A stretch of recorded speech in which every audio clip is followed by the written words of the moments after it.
At 5:12 a.m. on this day in 1906, the people of San Francisco awoke to the sound of a roar of 10,000 lions. The San Andreas fault line had slipped, and a magnitude 7.9 earthquake ripped through the city. The initial quake was devastating, and then the fires started.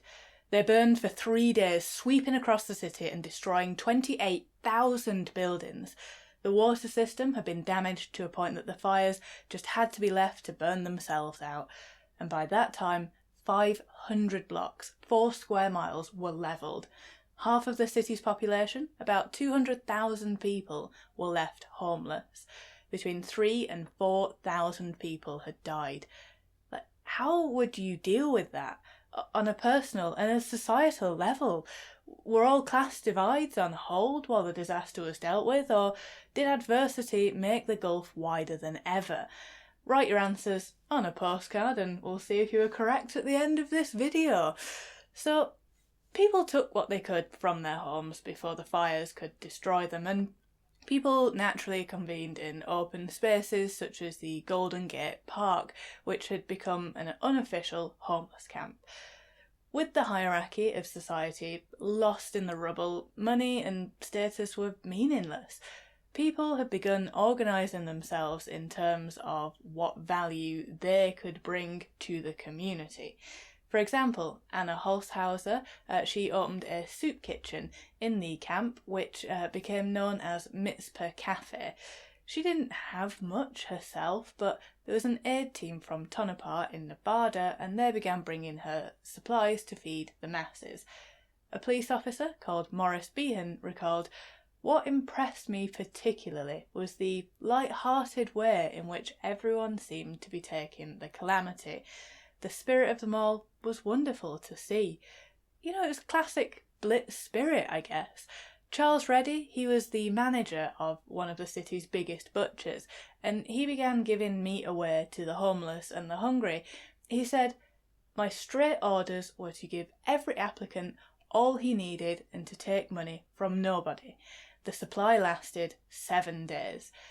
All firms except 2 did this, and the 2 that didn't had all of their meat rot and go to waste." Lawyer Charles B. Sedgwick reflected that money is the root of all evil, the curse of our civilization. What a difference those few days when there was no money or when money had no value. I guess it's like how you never speak to anyone on the train station platform, despite seeing them on your commute every single day.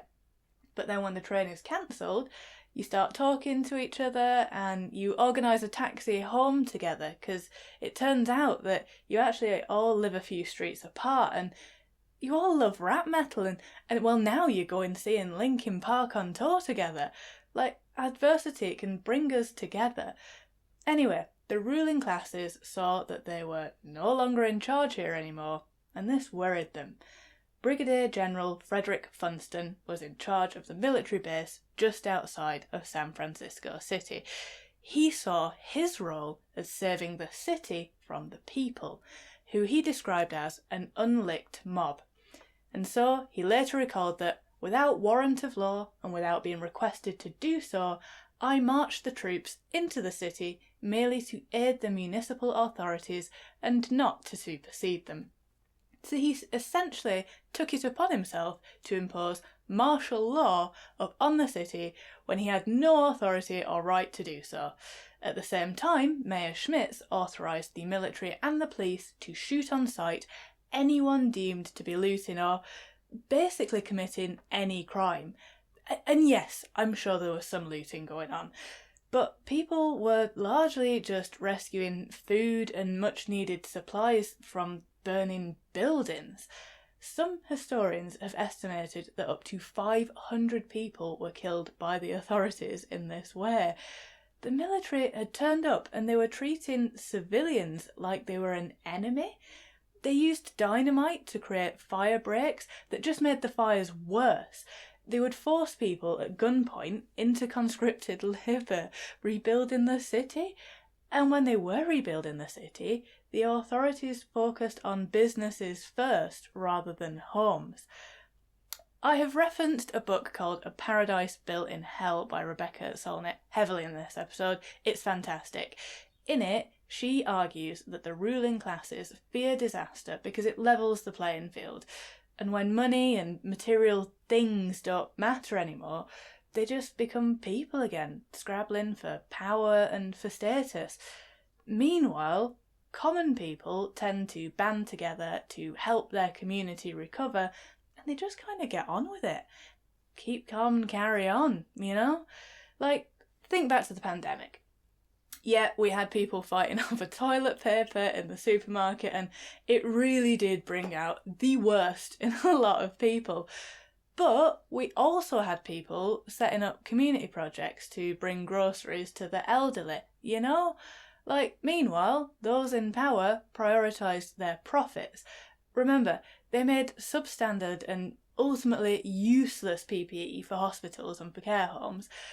Normal people, they were just trying to figure out how to get what little PPE they had to hospitals and care homes. Like, I remember there was a call out for respirator masks on Facebook, and builders were sending them to the local hospital.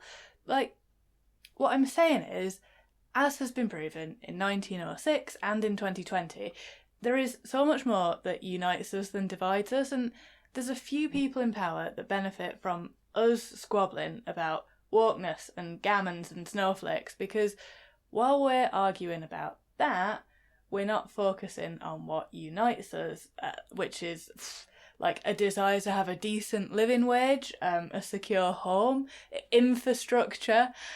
And while we're arguing about nothing, we're distracted, and it stops us from building a community that works for us.